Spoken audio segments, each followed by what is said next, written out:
ವೀಕ್ಷಕರೇ, ಅಮೋಘ ವಾರ್ತೆಗಳಿಗೆ ಸ್ವಾಗತ. ನಾನು ನಂದಿನಿ. ಈಗ ಮುಖ್ಯಾಂಶಗಳು. ಸಚಿವ ಸಂಪುಟದಲ್ಲಿ ಯಾರಿಗೆ ಸ್ಥಾನ ನೀಡಬೇಕು ಎಂಬುದರ ಬಗ್ಗೆ ಅಂತಿಮ ತೀರ್ಮಾನವನ್ನು ಕಾಂಗ್ರೆಸ್ ಹೈಕಮಾಂಡ್ ಕೈಗೊಳ್ಳಲಿದೆ. ಹೈಕಮಾಂಡ್ ನಿರ್ಧಾರಕ್ಕೆ ನಾನು ಬದ್ಧ. ಮಾಜಿ ಸಚಿವ ಜಮೀರ್ ಅಹ್ಮದ್ ಹೇಳಿಕೆ. ವಿಧಾನ ಪರಿಷತ್ ಚುನಾವಣೆ ಹಿನ್ನೆಲೆಯಲ್ಲಿ ಕಾಂಗ್ರೆಸ್ ಶಾಸಕಾಂಗ ಪಕ್ಷದ ಸಭೆಯಲ್ಲಿ ಸಿಎಂ ಡಿಕೆ ಶಿವಕುಮಾರ್, ಮಾಜಿ ಸಿಎಂ ಸಿದ್ದರಾಮಯ್ಯ, ಕೆಪಿಸಿಸಿ ಅಧ್ಯಕ್ಷ ಬಿಕೆ ಹರಿಪ್ರಸಾದ್ ಸೇರಿದಂತೆ ಪ್ರಮುಖ ನಾಯಕರುಗಳು, ಶಾಸಕರು, ಸಚಿವರು ಭಾಗಿ. ನವೆಂಬರ್ ಅಂತ್ಯದೊಳಗೆ ಹಾಸನ ರೈಲ್ವೆ ಮೇಲ್ಸೇತುವೆ ಸಾರ್ವಜನಿಕ ಸೇವೆಗೆ ಲಭ್ಯ. ಶಿವಲಿಂಗೇಗೌಡ ಸಚಿವರಾಗಿರುವುದು ಬಹುತೇಕ ಖಚಿತ. ಮಾಜಿ ಸಚಿವ ಎಚ್ಡಿ ರೇವಣ್ಣ ವಿರುದ್ಧ ಸಂಸದ ಶ್ರೇಯಸ್ ಪಟೇಲ್ ಆಕ್ರೋಶ. ಪುರಸಭೆ ಆಸ್ತಿ ಒತ್ತುವರಿಗೆ ಬ್ರೇಕ್. ಸಾರ್ವಜನಿಕ ಆಸ್ತಿ ರಕ್ಷಣೆಗೆ ಕಟ್ಟುನಿಟ್ಟಿನ ಕ್ರಮ. ಎಷ್ಟೇ ಪ್ರಭಾವಿಗಳಾದರೂ ತೆರವು ಅನಿವಾರ್ಯ. ಅಕ್ರಮ ನಿರ್ಮಾಣ ಮಾಡಿದವರಿಗೆ ಮುಖ್ಯಾಧಿಕಾರಿ ಎಚ್ಚರಿಕೆ. ವಾರ್ತೆಗಳ ವಿವರ. ಹೈಕಮಾಂಡ್ ಏನು ನಿರ್ಧಾರ ಮಾಡುತ್ತದೋ ಅದಕ್ಕೆ ನಾನು ಬದ್ಧ. ಅಭಿಮಾನಿಗಳು ಪ್ರತಿಭಟಿಸುವುದು ಸಹಜ ಎಂದು ಕಾಂಗ್ರೆಸ್ ಶಾಸಕ ಜಮೀರ್ ಅಹ್ಮದ್ ಹೇಳಿದರು. ಮಾಧ್ಯಮದೊಂದಿಗೆ ಮಾತನಾಡಿದ ಅವರು, ತಾವು ಮಂತ್ರಿ ಸ್ಥಾನಕ್ಕೆ ಬೇಡಿಕೆ ಇಟ್ಟಿಲ್ಲ. ಸಚಿವ ಸ್ಥಾನ ಸಿಗದಿದ್ದರೂ ಯಾವುದೇ ಸಮಸ್ಯೆ ಇಲ್ಲ. ಸುರೇಶ್ ಅವರನ್ನ ಭೇಟಿ ಮಾಡುವುದು ಹೊಸದೇನಲ್ಲ. ಇದು ಹಲವು ವರ್ಷಗಳಿಂದ ನಡೆದುಕೊಂಡು ಬಂದಿರುವ ಸ್ನೇಹಪೂರ್ವಕ ಭೇಟಿ. ನಾವು ತಿಂಗಳಿಗೆ 4 ಬಾರಿ ಭೇಟಿ ಮಾಡುತ್ತೇವೆ. ಬೆಂಗಳೂರಿನಲ್ಲಿ ನಾನು ಕ್ವಾರ್ಟರ್ಸ್ನಲ್ಲಿದ್ದರೆ ಅವರು ಬರುತ್ತಾರೆ. ಅವರು ತಮ್ಮ ಮನೆಯಲ್ಲಿದ್ದರೆ ನಾನು ಹೋಗಿ ಭೇಟಿ ಮಾಡುತ್ತೇನೆ. ಸಚಿವ ಸ್ಥಾನ ಯಾರಿಗೆ ಸಿಗಬೇಕು ಎಂಬುದರ ಬಗ್ಗೆ ಅಂತಿಮ ನಿರ್ಧಾರವನ್ನ ಪಕ್ಷದ ಹೈಕಮಾಂಡ್ ಕೈಗೊಳ್ಳಲಿದ್ದು, ಈ ಕುರಿತು ಯಾವುದೇ ಊಹಾಪೋಹಗಳಿಗೆ ಅವಕಾಶ ನೀಡಬಾರದು. ಸಚಿವ ಸ್ಥಾನಕ್ಕಾಗಿ ಹಲವರು ಆಕಾಂಕ್ಷಿಗಳಿದ್ದರೂ ಪಕ್ಷದ ನಾಯಕತ್ವದ ತೀರ್ಮಾನವೇ ಅಂತಿಮವಾಗಿರುತ್ತದೆ ಎಂದು ಹೇಳಿದರು. ಸುರೇಶ್ ಅವರಿಗೆ ಮೊದಲೇ ಬಾರಿ ಏನು ಭೇಟಿ ಮಾಡ್ತಿಲ್ಲ. ಬೆಂಗಳೂರಲ್ಲಿ ನಾನು ಕ್ವಾರ್ಟರ್ಸ್ ಅಲ್ಲಿ ಇದ್ರೆ ಅವ್ರು ಬರ್ತಾರೆ. ಅವ್ರು ಯಾವಾಗ ಇಲ್ಲಿದ್ರೆ ಅವ್ರ ಮನೆಗೆ ಬಂದು ಭೇಟಿ ಮಾಡೋದು ನಾವು ಇಬ್ಬರದು ಸಹಜ. ತಿಂಗಳಿಗೆ 4 ಸತಿ ಭೇಟಿ ಮಾಡ್ತೀವಿ ನಾವು. ಎಷ್ಟು? ತಿಂಗಳಿಗೆ 4 ಸತಿ. ನೀವು ನೋಡಿರ್ಬೋದು, ಬಹಳ ಸತಿ ಅವ್ರು ನನ್ನ ಫೋನ್ ಮಾಡ್ತಾರೆ. ಅವ್ರು ಕ್ವಾರ್ಟರ್ಸ್ ಅಲ್ಲಿ ಇದ್ರೆ ಕ್ವಾರ್ಟರ್ಸ್ಗೆ ಬರ್ತಾರೆ. ಇಲ್ಲ ನಾನು ಇವ್ರ ಮನೇಲಿದ್ರೆ ನಾನು ಬರ್ತೀನಿ. ಮಾಮೂಲಿ ನಮ್ದು ಇಬ್ಬರು ಸ್ನೇಹಿತ ಇವತ್ತಿಂದ ಇಲ್ಲ, ಬಹಳ ವರ್ಷದಿಂದ ಇರೋದು ನಾವು. ಏನ್ ಚರ್ಚೆ ಇಲ್ಲ ಸರ್, ನಾವು ಇಬ್ರು ಸ್ನೇಹಿತರು. ಪರಿಷತ್ ಎಲೆಕ್ಷನ್ ಬೇರೆ ನಡೀತಾ ಇದೆ ಸರ್. ಸಹಜವಾಗಿ ತಾವು ಮೊದಲ ಬಾರಿಗೆ ಸಚಿವ ಸಂಪುಟದಲ್ಲಿ ಬರ್ತೀರಿ, ಮೊದಲ ಲಿಸ್ಟ್ ಅಲ್ಲಿ ಅಂತ ಇತ್ತು, ತಡವಾಗಿದೆ. ಹಾಗಾಗಿ ಸಹಜವಾಗಿ ಕುತೂಹಲ ಇದೆ. ತಮ್ಮ ಎರಡನೇ ಲಿಸ್ಟ್ ಕುತೂಹಲ ಏನಿಲ್ಲ. ನಾನು ಪದೇ ಅವಾಗ ಹೇಳ್ತಾನೆ ಇರ್ತೀನಿ, ನಮ್ಮ ಪಕ್ಷ ಹೈಕಮಾಂಡ್ ಏನ್ ನಿರ್ಧಾರ ಮಾಡಿದಾಗ ಅದಕ್ಕೆ ಬದ್ಧ ಅಂತ. ಫಸ್ಟ್ ಲಿಸ್ಟ್ ಅಲ್ಲಿ ಮಾಡ್ತಾರಂತ ನಿರೀಕ್ಷೆ ಇಟ್ಕೊಂಡಿದೆ. ಸೆಕೆಂಡ್ ಲಿಸ್ಟ್ ಅಲ್ಲೂ ಮಾಡ್ತೀನಿ ಅಂತ ನಿರೀಕ್ಷೆ ಇಟ್ಕೊಂಡಿದ್ದೀನಿ. ಮಾಡಿಲ್ಲ ಅಂದ್ರೂ ನನಗೇನು ಸಮಸ್ಯೆ ಇಲ್ಲ, ತೊಂದರೆ ಇಲ್ಲ. ಏನಕ್ಕೆ ಪ್ರೊಟೆಸ್ಟ್ ನಾನು ಅಭಿಮಾನಿಗಳು ಮಾಡ್ತಾರೆ, ನಾನು ಮಾಡ್ತಾ ಇದ್ದೀನಿ. ಈಗ ನಾನು ಕೇಳ್ತಾ ಇದ್ದೀನಿ, ನಾನು ಮಂತ್ರಿ ಮಾಡಿ ಅಂತ ಮಾಧ್ಯಮದಲ್ಲಿ ಕೇಳ್ತಾ ಇದ್ದೀನಿ. ಅಭಿಮಾನಿಗಳು ಎಲ್ಲಾದರೂ ಸಹಜ. ಅದು ಅವರವ್ರ ಅಭಿಮಾನಿಗಳು ಅವ್ರ ಲೀಡರ್ನ ಮಂತ್ರಿ ಮಾಡಂತ ಕೇಳೋದಂತ ಎಲ್ಲ ಕಡೆ ಸಹಜ. ಅದು ಬಹಳ ಜನ ಕೇಳ್ತಾರೆ, ಹಂಗೂ ನನಗೂ ಕೇಳ್ತಾರೆ. ಖಂಡಿತ ಇಲ್ಲ, ಏನೇನು ಇಲ್ಲ. ನನ್ನ ಮುಖದ ಮೇಲೆ ಕಾಣ್ತಾ ಇದೆಯಾ ಬೇಸರ ಇದೆಯಾ ಅಂತ? ನನ್ನ ಮುಖದ ಮೇಲೆ ನಾನು ಕಾಣ್ತಾ ಇದೆಯಾ ಬೇಸರ ಇದೆಯಾ ಅಂತ? ಖಂಡಿತ ಏನೇನು ಇಲ್ಲ.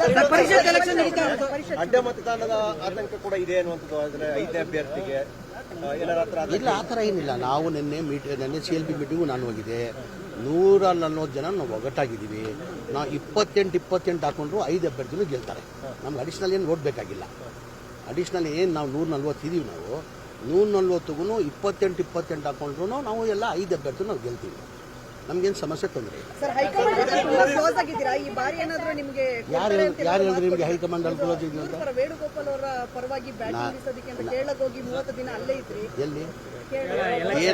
ನಾನು ಕೇರಳ ಚುನಾವಣೆಗೂ ಹೋಗಿದೆ, ತೆಲಂಗಾಣ ಚುನಾವಣೆಗೂ ಹೋಗಿದೆ. ಪಕ್ಷ ನನ್ಗೆ ಏನೇನು ಜವಾಬ್ದಾರಿ ಕೊಟ್ಟಿದೆ ಆ ಜವಾಬ್ದಾರಿನ ನಾನು ನಿಭಾಯಿಸ್ಕೊಂಡು ಬಂದಿದ್ದೀನಿ. ಮುಂದೇನು ಪಕ್ಷ ಏನ್ ಜವಾಬ್ದಾರಿ ಕೊಡ್ತಾರೆ ಅದು ನಿಭಾಯಿಸ್ತೀನಿ. ಅಗತ್ಯನೇ ಇಲ್ಲಲ್ಲ. ವಿಧಾನ ಪರಿಷತ್ ಚುನಾವಣೆಯ ಹಿನ್ನೆಲೆಯಲ್ಲಿ ಕಾಂಗ್ರೆಸ್ ಶಾಸಕಾಂಗ ಪಕ್ಷದ ಸಭೆ ಮಂಗಳವಾರ ರಾತ್ರಿ ನಡೆಯಿತು. ಸಭೆಯಲ್ಲಿ ಸಿಎಂ ಡಿಕೆ ಶಿವಕುಮಾರ್, ಮಾಜಿ ಸಿಎಂ ಸಿದ್ದರಾಮಯ್ಯ, ಕೆಪಿಸಿಸಿ ಅಧ್ಯಕ್ಷ ಬಿಕೆ ಹರಿಪ್ರಸಾದ್ ಸೇರಿದಂತೆ ಪ್ರಮುಖ ನಾಯಕರುಗಳು, ಶಾಸಕರು, ಸಚಿವರು ಭಾಗಿಯಾಗಿದ್ದರು. ಸಭೆಯ ವೇದಿಕೆಯಲ್ಲಿ ರಾಜ್ಯ ಕಾಂಗ್ರೆಸ್ ಉಸ್ತುವಾರಿ ರಣದೀಪ್ ಸಿಂಗ್ ಸುರ್ಜೇವಾಲಾ ಜೊತೆಗೆ KJ George, KH Muniyappa, RV Deshpande, UT Khader, MB Patil ಇದ್ದರು. ಶಾಸಕಾಂಗ ಪಕ್ಷದ ಸಭೆಯಲ್ಲಿ ಶಾಸಕರಿಗೆ ಹಾಗೂ ನಾಯಕರಿಗೆ ಸಿಎಂ ಡಿಕೆ ಶಿವಕುಮಾರ್ ಅವರು ಒಗ್ಗಟ್ಟಿನ ಪಾಠ ಮಾಡಿದ್ದಾರೆ. ಒಗ್ಗಟ್ಟು ಕಾಯ್ದುಕೊಳ್ಳುವಂತೆ ಶಾಸಕರಿಗೆ ಸಿಎಂ ಡಿಕೆ ಶಿವಕುಮಾರ್ ಸೂಚನೆ ನೀಡಿದ್ದಾರೆ. ಒಗ್ಗಟ್ಟಿನ ಪಾಠ ಮಾಡುವುದರ ಜೊತೆಗೆ ಶಾಸಕರ ಸಹಕಾರವನ್ನು ಅವರು ಇದೇ ಸಂದರ್ಭದಲ್ಲಿ ಕೋರಿದ್ದಾರೆ. ನಾನು ಹಾಗೂ ಸಿದ್ದರಾಮಯ್ಯ ಒಗ್ಗಟ್ಟಿನಿಂದ ಇದ್ದೇವೆ. ನಮಗೆ ವಿರೋಧ ಪಕ್ಷಗಳು ಹಾಗೂ ಮಾಧ್ಯಮಗಳು ಪ್ರಚೋದನೆ ನೀಡುತ್ತಿವೆ. ಆದರೂ ಸಹ ನಮ್ಮ ಒಗ್ಗಟ್ಟು ಒಡೆಯಲು ಸಾಧ್ಯವಾಗಲಿಲ್ಲ. ಈ ಅಧಿಕಾರ ಹಸ್ತಾಂತರ ಇಡೀ ದೇಶಕ್ಕೆ ಮಾದರಿಯಾಗಿದೆ. ಇದೇ ಮಾದರಿಯಲ್ಲಿ ಎಲ್ಲ ಶಾಸಕರು ಒಗ್ಗಟ್ಟು ಕಾಯ್ದುಕೊಳ್ಳಬೇಕು ಎಂದು ಮನವಿ ಮಾಡಿದರು. ಎಸ್ಐಆರ್ ಕುರಿತು ಪಕ್ಷದ ಶಾಸಕರಿಗೆ ಎಚ್ಚರಿಕೆ ನೀಡಿದ ಸಿಎಂ, ಮಾಜಿ ಸಿಎಂ ಉಸ್ತುವಾರಿ ಮೊದಲು ಎಸ್ಐಆರ್ ಕುರಿತು ಪಕ್ಷದ ಶಾಸಕರಿಗೆ ಎಚ್ಚರಿಕೆ ನೀಡಿದ ಸಿಎಂ, ಮಾಜಿ ಸಿಎಂ ಉಸ್ತುವಾರಿ ಮೊದಲು ಎಸ್ಐಆರ್ ಬಗ್ಗೆ ಎಚ್ಚರಿಕೆ ವಹಿಸಿ ಎಂದು ಸೂಚಿಸಿದರು. ಹಾಸನ ನಗರದ ಹೃದಯ ಭಾಗದಲ್ಲಿ ನಿರ್ಮಾಣವಾಗುತ್ತಿರುವ ರೈಲ್ವೆ ಮೇಲ್ಸೇತುವೆ ಕಾಮಗಾರಿಯನ್ನು ನವೆಂಬರ್ ಅಂತ್ಯದೊಳಗೆ ಪೂರ್ಣಗೊಳಿಸಿ ಸಾರ್ವಜನಿಕರ ಸಂಚಾರಕ್ಕೆ ಮುಕ್ತಗೊಳಿಸಲಾಗುವುದು ಎಂದು ಸಂಸದ ಶ್ರೇಯಸ್ ಪಟೇಲ್ ಹೇಳಿದರು. ನಗರದ ಎನ್ಆರ್ ವೃತ್ತದಿಂದ ಜಿಲ್ಲಾ ನ್ಯಾಯಾಲಯದವರೆಗೂ ನಿರ್ಮಾಣವಾಗುತ್ತಿರುವ ರೈಲ್ವೆ ಮೇಲ್ಸೇತುವೆ ಕಾಮಗಾರಿ ನಡೆಯುತ್ತಿರುವ ಸ್ಥಳಕ್ಕೆ ಅಧಿಕಾರಿಗಳು ಹಾಗೂ ಗುತ್ತಿಗೆದಾರರೊಂದಿಗೆ ಭೇಟಿ ನೀಡಿ ಪರಿಶೀಲನೆ ನಡೆಸಿದ ಬಳಿಕ ಸುದ್ದಿಗಾರರೊಂದಿಗೆ ಮಾತನಾಡಿದ ಅವರು, ಕೇಂದ್ರ ಹಾಗೂ ರಾಜ್ಯ ಸರ್ಕಾರಗಳಿಂದ ಅಗತ್ಯ ಅನುದಾನ ಈಗಾಗಲೇ ಬಿಡುಗಡೆಯಾಗಿದ್ದು ಕಾಮಗಾರಿ ವೇಗವಾಗಿ ಸಾಗುತ್ತಿದೆ. ಬಹುತೇಕ ಕಾಮಗಾರಿ ಪೂರ್ಣಗೊಂಡಿದ್ದು ಉಳಿದ ಕೆಲಸಗಳನ್ನು ನಿಗದಿತ ಅವಧಿಯೊಳಗೆ ಮುಗಿಸುವಂತೆ ಅಧಿಕಾರಿಗಳು ಹಾಗೂ ಗುತ್ತಿಗೆದಾರರಿಗೆ ಸೂಚನೆ ನೀಡಲಾಗಿದೆ ಎಂದು ಸ್ಪಷ್ಟಪಡಿಸಿದರು. ತಿಂಗಳು ಮುಂಚೆ ಇದೇ ರೀತಿ ನೀವೆಲ್ಲ ಸೇರಿ ಕಾಮಗಾರಿಯನ್ನು ಪರಿಶೀಲಿಸಿದ್ವಿ. ರೈಲ್ವೆ ಮೇಲ್ಸೇತುವೆನ ಜೂನ್ ಎಂಡಿಗೆ ನಾವು ಬಿಟ್ಕೊಡ್ತೀವಿ ಅಂತ ಅವತ್ತು ಅಧಿಕಾರಿಗಳು ಮನವಿಯನ್ನು ಮಾಡಿದರು. ಈಗ ಅದಕ್ಕೆ ಜೂನ್ ಎಂಡ್ ಹಾಗೆ ಆಗ್ತಾ ಬಂತು. ಯಾವುದು ಹಂತದಲ್ಲಿದೆ ಅನ್ನೋದನ್ನ ನೋಡಕ್ಕೆ ಬಂದಿದ್ವಿ. ನಿಮಗೆಲ್ಲ ಗೊತ್ತಿರೋಂಗೆ 2024ರಿಂದ ಮುಂಚೆ ಈ ರೈಲ್ವೆ ಮೇಲ್ಸೇತುವೆ ಹೇಗಿತ್ತು, ಇವತ್ತು ರೈಲ್ವೆ ಮೇಲ್ಸೇತುವೆ ಹೇಗಿದೆ ಅನ್ನೋದು ನಿಮಗೆಲ್ಲ ಗಮನಾರ್ಹ.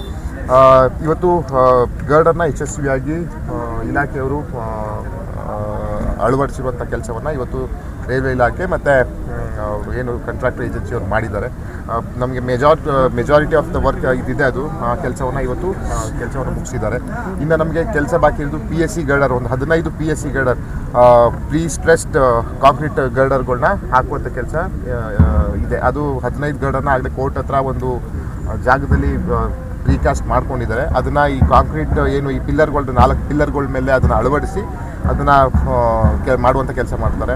ಅದು ಸುಮಾರು ಇವರು ಅಕ್ಟೋಬರ್ ಎಂಡಿಗೆ ನಾವು ಕೆಲಸ ಮುಗಿಸ್ಕೊಡ್ತೀವಿ ಅಂತ ಹೇಳಿದ್ದಾರೆ. ನಾನು 1 ತಿಂಗಳು ಜಾಸ್ತಿನೇ ತೊಗೊಳ್ಳಿ, ಯಾಕಂದರೆ ಇದು ಸಣ್ಣ ಕೆಲಸ ಮತ್ತು ಭದ್ರತೆ ದೃಷ್ಟಿಯಿಂದ ನೀವು ಮಾಡಬೇಕಾಗ್ತದೆ. ರೈಲ್ವೆ ಒಂದು ಕಡೆ ನಾವು ರಸ್ತೆಯನ್ನು ಟ್ರಾಫಿಕ್ಗೆ ಬಿಟ್ಟಿದ್ದೀವಿ, ಒಂದು ಕಡೆ ಕೆಲಸ ಮಾಡಬೇಕಾಗ್ತದೆ. ಹಾಗಾಗಿ ಜೊತೆಗೆ ಈಗ ಮಳೆಗಾಲ ಬೇರೆ ಶುರುವಾಗ್ತಿದೆ. ಇದನ್ನೆಲ್ಲ ನೋಡಿ ಈ ಸಭೆಯನ್ನು ಈ ಜಾಗಕ್ಕೆ ಬರೋಕ್ಕಿಂತ ಮುಂಚೆ ಒಂದು ಸಭೆಯನ್ನು ಮಾಡಿ ಅವರು ನವೆಂಬರ್ ಎಂಡ್ ಅಷ್ಟೊತ್ತಿಗೆ ನೀವು ಬಿಟ್ಕೊಡಿ ಅಂತ ನಾನು ಒಂದು ಸೂಚನೆಯನ್ನು ಕೊಟ್ಟಿದ್ದೀನಿ. ಖಂಡಿತವಾಗಿ ಅದನ್ನು ಮಾಡ್ತೀವಿ ಅಂತ ಒಪ್ಕೊಂಡಿದ್ದಾರೆ.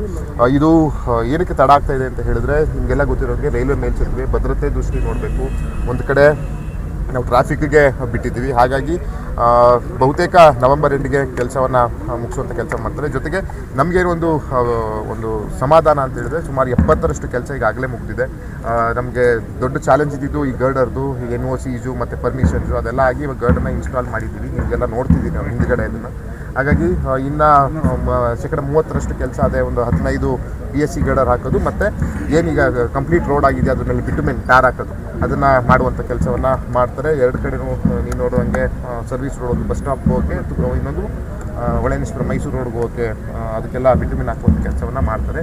ಇನ್ನು ಅಂಡರ್ ಪಾಸ್ಗೆ ನಿಮ್ಗೆ ಗೊತ್ತಿರುವಂಗೆ ಅದು ಕೋರ್ಟಲ್ಲಿ ಸಾರ್ವಜನಿಕರು ತಡೆಯಾಜ್ಞೆ ಇರೋದ್ರಿಂದ ಅಂಡರ್ ಪಾಸ್ನ ನಾವು ನಮ್ಮ ಇಲಾಖೆ ಅಧಿಕಾರಿಗಳು ಮತ್ತು ನಮ್ಮ ಜಿಲ್ಲಾಧಿಕಾರಿಗಳು ಮತ್ತು AC ಅವರು ಅದು ಫಾಲೋಅಪ್ಪಲ್ಲಿದ್ದಾರೆ.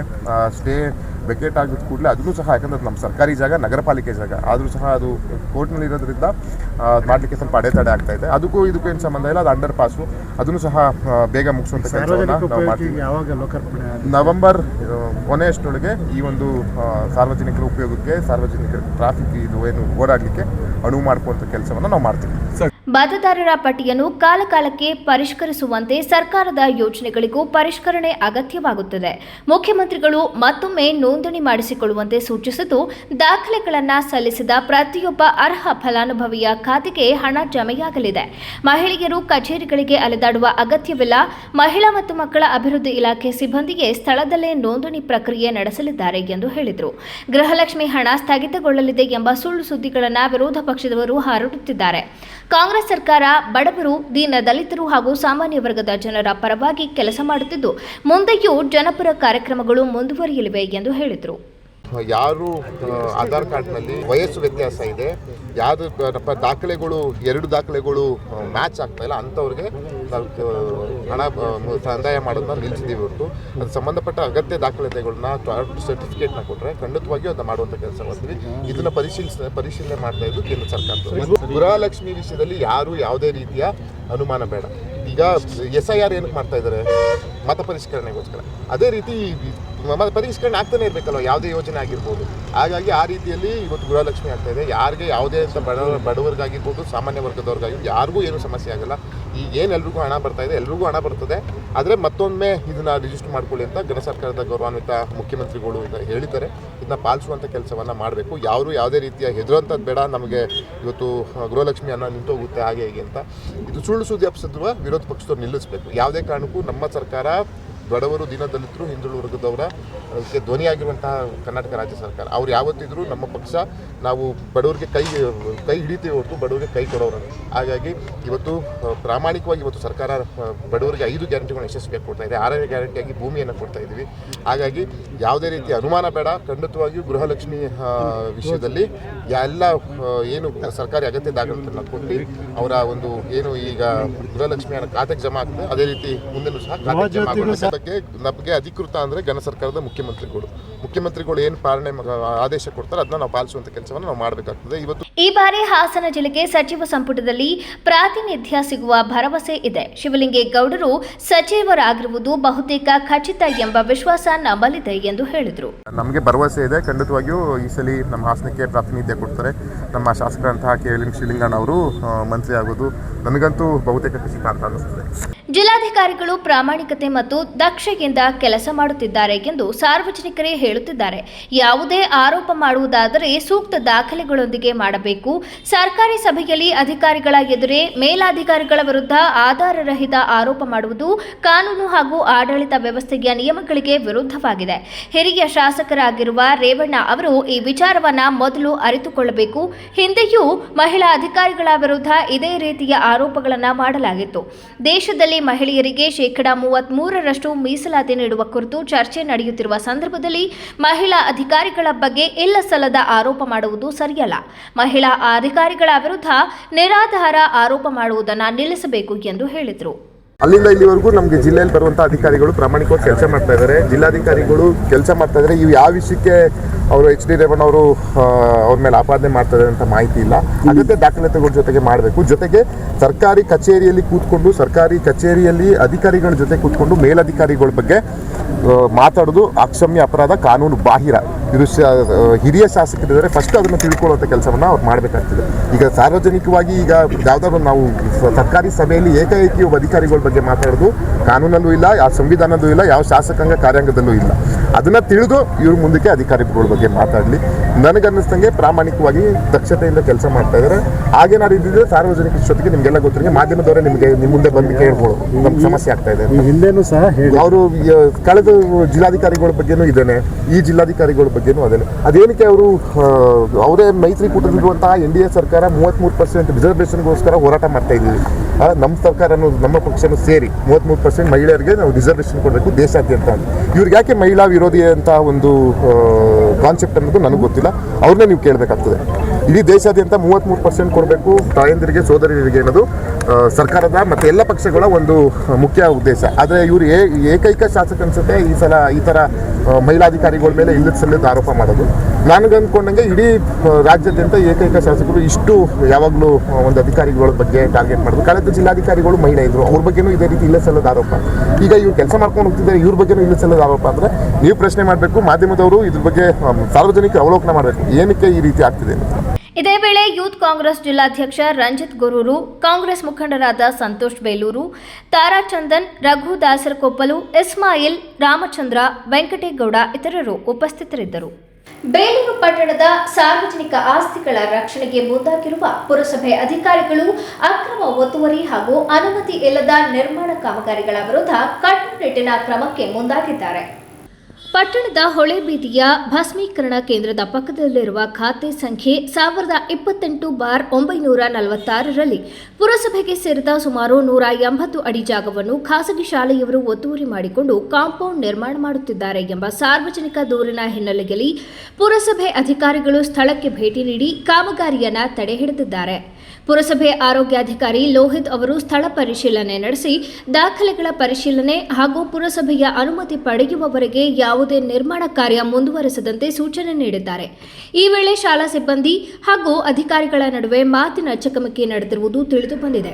ಈ ಕುರಿತು ಮಾತನಾಡಿದ ಪುರಸಭೆ ಮುಖ್ಯಾಧಿಕಾರಿ ಬಸವರಾಜು ಟಾಕಪ್ಪ ಶಿಗ್ಗಾವಿ, ಪುರಸಭೆಗೆ ಸೇರಿದ ಸಾರ್ವಜನಿಕ ಆಸ್ತಿಯನ್ನು ಯಾರೂ ಅಕ್ರಮವಾಗಿ ಬಳಸಿಕೊಳ್ಳಲು ಅವಕಾಶ ನೀಡುವುದಿಲ್ಲ. ಖಾಸಗಿ ಜಾಗದ ಮಾಲೀಕರು ತಮ್ಮ ಆಸ್ತಿಯನ್ನು ರಕ್ಷಿಸಿಕೊಳ್ಳಬಹುದು. ಆದರೆ ಸಾರ್ವಜನಿಕ ಉದ್ದೇಶಕ್ಕಾಗಿ ಮೀಸಲಿಟ್ಟಿರುವ ಜಾಗವನ್ನು ಒತ್ತುವರಿ ಮಾಡಿಕೊಂಡಿದ್ದರೆ ಅದು ಎಷ್ಟೇ ಪ್ರಭಾವಿ ವ್ಯಕ್ತಿಯಾದರೂ ತೆರವುಗೊಳಿಸಲಾಗುವುದು ಎಂದು ಎಚ್ಚರಿಕೆ ನೀಡಿದರು. ಹಾಸನ ಹೊಳೆನರಸೀಪುರ ರಸ್ತೆ ಮಧ್ಯದಲ್ಲಿರುವ ಹಂಗರಹಳ್ಳಿ ಮೇಲ್ಸೇತುವೆ ಕಾಮಗಾರಿ ಸ್ಥಳಕ್ಕೆ ಹಾಸನ ಲೋಕಸಭಾ ಕ್ಷೇತ್ರದ ನೂತನ ಸಂಸದರಾದ ಶ್ರೀ ಎಸ್.ಎಂ. ಪಾಟೀಲ್ ಅವರು ಇಂದು ಭೇಟಿ ನೀಡಿ ಪರಿಶೀಲನೆಯನ್ನ ನಡೆಸಿದರು.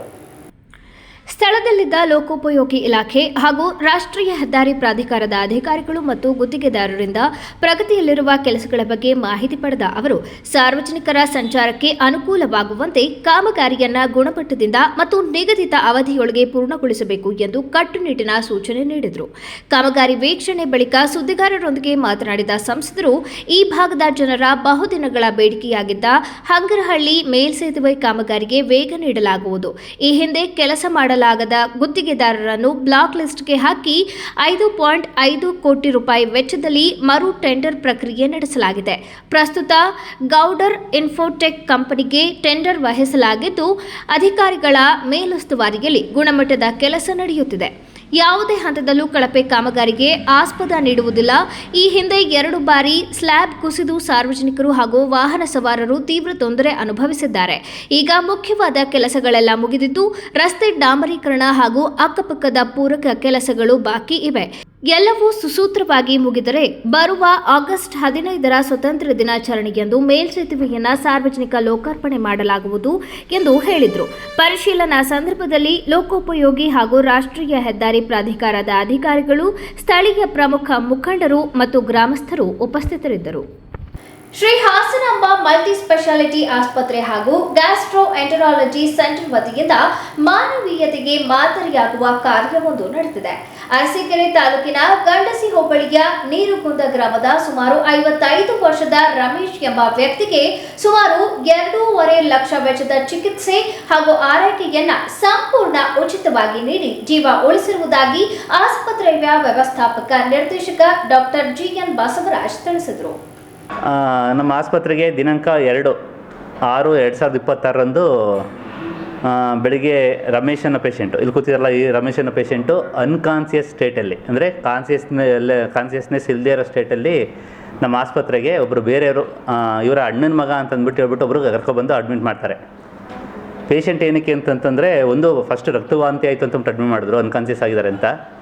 ಆಮೇಲೆ ನೋಡಿದಾಗ ಮೊದಲು ರೋಗಿಗೆ ಮೂರ್ಛೆ ರೋಗ ಬಂದಿದೆ. ಮನೆಯಲ್ಲಿ ಮೂರ್ಛೆ ರೋಗ ಬಂದು ಟಂಗ್ ಬೈಟ್ ಅಂತ ಹೇಳ್ತೀವಿ. ಮೂರ್ಛೆ ರೋಗ ಬಂದಾಗ ನಾಲಿಗೆ ಕಚ್ಕೊಂಡು ಅದರಲ್ಲಿ ರಕ್ತಸ್ರಾವ ಆಗಿ ಆವಾಗ ಅನ್ಕಾನ್ಸಿಯಸ್ ಆದಾಗ ಅದು ಆಸ್ಪಿರೇಷನ್ ಅಂತ ಆಗುತ್ತೆ. ಆಸ್ಪಿರೇಷನ್ ಅಂತಂತಂದರೆ ಆ ರಕ್ತ ಆಗಲಿ ಅಥವಾ ಊಟದಾಗಲಿ ಶ್ವಾಸನಾಳಕ್ಕೆ ಹೋಗುತ್ತೆ. ಶ್ವಾಸನಾಳಕ್ಕೆ ಹೋಯ್ತು ಅಂತಂದರೆ ಯಾವುದೇ ಸಡನ್ನಾಗಿ ಆಕ್ಸಿಡೆಂಟ್ಸ್ ಅಂಥದ್ದು ಕಡೆ ಎಲ್ಲ ನೀವು ನೋಡಿರ್ತೀರ, ಆಸ್ಪಿರೇಷನ್ ಆಗಿ ಸ್ಪಾಟ್ ಡೆತ್ಗಳಾಗ್ತಾವಲ್ಲ, ಅವೆಲ್ಲ ಆಸ್ಪಿರೇಷನ್ ಆಗಿ ಡೆತ್ ಆಗೋದು. ಆಸ್ಪಿರೇಷನ್ ಶ್ವಾಸನಾಳಕ್ಕೆ ಬ್ಲಡ್ ಕ್ಲಾಟ್ ಆಗಲಿ ಅಥವಾ ಊಟದಾಗಲಿ ಹೋಗಿ ಸೇರಿಕೊಂಡಾಗ ರೋಗಿಗೆ ಉಸಿರಾಡೋಕ್ಕೆ ಆಗಲ್ಲ. ಆವಾಗ ಪೇಷಂಟ್ ಸಡನ್ ಡೆತ್ಸ್ ಆಗ್ತವೆ. ಅಲ್ಲಿ ಈ ಪೇಷಂಟು ಸಹ ಅದೇ ಸ್ಥಿತಿಯಲ್ಲಿ ಉಸಿರಾಡೋಕ್ಕೆ ತೀವ್ರ ರೀತಿಯ ಸಮಸ್ಯೆ ಆಗಿ ಬಂದು ಇನ್ನೊಬ್ಬರು ಕರ್ಕೊಬಂದರು. ಐಸಿಗೆ ಶಿಫ್ಟ್ ಮಾಡಿದ್ವಿ. ಐಸಿ ಶಿಫ್ಟ್ ಮಾಡಿದಾಗ ಅಲ್ಲಿ ನಮ್ಮ ಇಂಟೆನ್ಸಿವಿಸ್ಟ್, ನಮ್ಮ ತೀವ್ರ ನಿಗಾ ಘಟಕದ ತಜ್ಞರಾದ ಪ್ರೇಮ ಮೇಡಮ್ ಅವರ ನೇತೃತ್ವದಲ್ಲಿ ಇವರು ಮತ್ತು ಡ್ಯೂಟಿ ಡಾಕ್ಟರ್ಸು ಮತ್ತು ಸ್ಟಾಫ್ಸು ಎಲ್ಲ ಸೇರಿ ಇಮ್ಮಿಡಿಯೇಟಾಗಿ ಆಕ್ಸಿಜನ್ ಸ್ಯಾಚುರೇಷನ್ ಫಾಲ್ ಆಗ್ತಾಯಿತ್ತು. ಪೇಷಂಟ್ ಅನ್ಕಾನ್ಸಿಯಸ್ ಇದ್ದರು. ಉಸಿರಾಡೋಕ್ಕಾಗದೇ ಆಗದೇ ಇದ್ದಾಗ ಇಮ್ಮಿಡಿಯೇಟ್ ಮಾಡಬೇಕಾಗಿರೋದು ಏನಂತಂದರೆ ಇಂಟ್ಯುಬೇಷನ್ ಮಾಡಿಬಿಟ್ಟು ವೆಂಟಿಲೇಟರ್ಗೆ ಹಾಕಬೇಕು. ಇಂಟ್ಯುಬೇಷನ್ ಅಂದರೆ ಶ್ವಾಸನಾಳಕ್ಕೆ ಟ್ಯೂಬ್ ಹಾಕಿ ವೆಂಟಿಲೇಟರ್ಗೆ ಹಾಕಬೇಕು. ಟ್ಯೂಬ್ ಹಾಕಿ ವೆಂಟಿಲೇಟರ್ಗೆ ಹಾಕಿ ಅದೇನು ಟ್ರೀಟ್ಮೆಂಟ್ ಕೊಡಬೇಕು ಎಲ್ಲನೂ ಟ್ರೀಟ್ಮೆಂಟ್ ಹಾಕಿದ್ದಾರೆ. ಆ ರೋಗಿಯ ಅಟೆಂಡ್ರು ಅಣ್ಣನ ಮಗ ಅಂತ ಬಂದವರು ಅಡ್ಮಿಟ್ ಮಾಡಿಬಿಟ್ಟು ಹೋದವರು ತಿರುಗಿ ನೋಡಲೇ ಇಲ್ಲ. ಪಾಪ ರೋಗಿಗೆ ಇದ್ದಂಥ 2 ಮಕ್ಕಳಿದ್ದಾರೆ ಅಂತ ಇವ್ರಿಗೆ ಜ್ಞಾನ ಬಂದಮೇಲೆ ಕೇಳಿದಾಗ 2 ಮಕ್ಕಳಿದ್ದಾರೆ ಅಂತಂದ್ರೆ ಬೆಂಗಳೂರಲ್ಲಿದ್ದಾರೆ ಅಂತ ಯಾರೂ ಸಹ ಬಂದು ನೋಡಲಿಲ್ಲ. ಈಗ ಅದು 4 ದಿವಸ ವೆಂಟಿಲೇಟರ್ಲಿತ್ತು ಪೇಷಂಟ್ ಹಾಸ್ಪಿಟಲಲ್ಲಿ. ಅಲ್ಲಿವರೆಗೆ ಇವರ ಜೀವಕ್ಕೆ ನಾವು ಯಾರಿಗೆ ಅಟೆಂಡರ್ಸ್ ಹೇಳೋಣ ಅಂತಂದ್ರೆ ಯಾರೂ ಇಲ್ಲ. ಬಟ್ ನಮಗೆ ಗೊತ್ತಿತ್ತು ಜೀವಕ್ಕೆ ಏನು ಗ್ಯಾರಂಟಿ ಕೊಡೋಕ್ಕಾಗಲ್ಲ ವೆಂಟಿಲೇಟರ್ ಹೊರಗಡೆ ಬರೋವರೆಗೂ. ಬಟ್ ಟ್ರೀಟ್ಮೆಂಟ್ ಏನು ಸಾಧ್ಯ ಅದೆಲ್ಲ ಹಾಸ್ಪಿಟಲಿಂದನೇ ಕೊಡೋಣ ಅಂತಂದ್ಬಿಟ್ಟು ಆ 4 ದಿವಸಗಳು ಏನು ಇದು ಎಕ್ಸ್ಟೆನ್ಸಿವ್ ಎಮರ್ಜೆನ್ಸಿ ಟ್ರೀಟ್ಮೆಂಟ್ ಕೊಡಬೇಕು, ಅದನ್ನೆಲ್ಲ ಟ್ರೀಟ್ಮೆಂಟು ನಮ್ಮ ಮೇಡಮ್ ನೇತೃತ್ವದಲ್ಲಿ ತಂಡ ಕೊಟ್ಟಿದ್ದಾರೆ. ಟ್ರೀಟ್ಮೆಂಟ್ ಕೊಟ್ಟು ಅದೃಷ್ಟವಶಾತ್ ರೋಗಿ ಆ ವೆಂಟಿಲೇಟ್ರಿಂದ ಹೊರಗಡೆ ಬಂದರು, ಹುಷಾರಾದಾಗ ನೆಕ್ಸ್ಟು ನಿಧಾನಕ್ಕೆ ಅವ್ರಿಗೆ ಜ್ಞಾನ ಬಂತು. ಜ್ಞಾನ ಬಂದ ಮೇಲೆ ನಾವು ಕೇಳಿದಾಗ ಅವ್ರಿಗೆ 2 ಮಕ್ಕಳಿದ್ದಾರೆ, ಬೆಂಗಳೂರಲ್ಲಿದ್ದಾರೆ ಅಂತಂದರೆ ಯಾರೂ ಸಹ ತಿರುಗಿ ನೋಡಲಿಲ್ಲ. ಇದ್ರ ಮಧ್ಯದಲ್ಲಿ ಆಗೋಂಥ ಖರ್ಚುಗಳು ಮತ್ತು ಬೇರೆ ICU ಕೇರ್ ಇರ್ಬೋದು, ವೆಂಟಿಲೇಟರ್ ಕೇರು ಮತ್ತು ಮೆಡಿಸಿನ್ನು ಎಲ್ಲ ಆಸ್ಪತ್ರೆಯಿಂದನೇ ಎಲ್ಲ ರೋಗಿಗೆ, ಯಾಕಂದರೆ ಅಟೆಂಡರ್ಸ್ ಯಾರು ಇಲ್ಲದರಿಂದ ಯಾರು ತಂದು ಕೊಡೋರು ಇರಲಿಲ್ಲ, ಎಲ್ಲ ಆಸ್ಪತ್ರೆಯಿಂದನೇ ಹುಷಾರು ಮಾಡಿ ಡಿಸ್ಚಾರ್ಜ್ ಆ್ಯಕ್ಚುಲಿ ಅದಾದಮೇಲೆ 10 ದಿವಸಗಳ ಕಾಲ ಟ್ರೀಟ್ಮೆಂಟ್ ಕೊಟ್ಟು ಡಿಸ್ಚಾರ್ಜ್ ಮಾಡ್ಕೊಂಡೋಗಿ ಅಂತ ಹೇಳಿದಾಗ ನಾವು ಮನೆಗೆಲ್ಲ ಅವರು ಫೋನ್ ನಂಬರ್ ಕೊಟ್ಟಿರ್ತಾರೆ ಒಂದು ಆಸ್ಪತ್ರೆಗೆ. ಫೋನ್ ಮಾಡಿದ್ರೆ 2 ಸಲ 3 ಸಲ ಫೋನ್ ಎತ್ತಿದ್ರು, ಆಮೇಲೆ ನಮ್ಗೆ ಗೊತ್ತಿಲ್ಲ ಅಂತಂದ್ಬಿಟ್ಟು ಫೋನ್ ಕಟ್ ಮಾಡಿಬಿಟ್ಟು ಸ್ವಿಚ್ ಆಫ್ ಮಾಡಿದ್ರೆ ಫೋನ್ ಎತ್ತಲಿಲ್ಲ. ನಾವು ಪೇಷಂಟನ್ನು ಏನು ಮಾಡಬೇಕಂದ್ರೆ ವಾಪಸ್ ಕಳಿಸ್ಲೇಬೇಕು. ಹುಷಾರಾಗಿದೆ, ಇನ್ನು ಆಸ್ಪತ್ರೆಯಲ್ಲಿ ತುಂಬ ದಿವಸ ಇಟ್ಕೊಳ್ಳೋಕ್ಕಾಗಲ್ಲ. ಬಿಲ್ಲದು ಒಂದು ಕಡೆ, ಅದು ಸಪ್ರೇಟು. ಬಿಲ್ಲದು ಅದು ಆ್ಯಕ್ಚುಲಿ ರೆಗ್ಯುಲರ್ ಮಾಡಬೇಕು ಅಂತಂದರೆ 2.5 ಲಕ್ಷ ಬಿಲ್ ಆಗುತ್ತೆ, ಬಟ್ ಅದು ಸಪ್ರೇಟು. ಬಟ್ ಆವಾಗ ಏನು ಮಾಡೋದು ಅಂತ ಪೇಷಂಟನ್ನು ಮನೆ ಕಳ್ಸೋಣ ಅಂತಂದ್ಬಿಟ್ಟು ನಮ್ಮ ಆಸ್ಪತ್ರೆ ಒಬ್ಬರು ಸಿಬ್ಬಂದಿ ಅವ್ರ ಊರಿಗೆ ಹೋದರು. ಅವರ ಊರು ನಿರ್ಗುಂದ ಅಂತಂದ್ಬಿಟ್ಟು, ಗಣಸಿ ವಿಲೇಜು, ಅರಸೀಕೆರೆ ತಾಲೂಕು ನಿರ್ಗುಂದ ಅಂತಂದ್ಬಿಟ್ಟು ಇವರು ಊರು. ಅಲ್ಲಿಗೆ ಪಾಪ ಮನೆಗೆ ಹೋದಾಗ ನಮ್ಮ ಆಸ್ಪತ್ರೆ ಸಿಬ್ಬಂದಿ ಮನೆ ಹುಡಿಕೊಂಡು ಹೋಗಿದ್ದಾರೆ.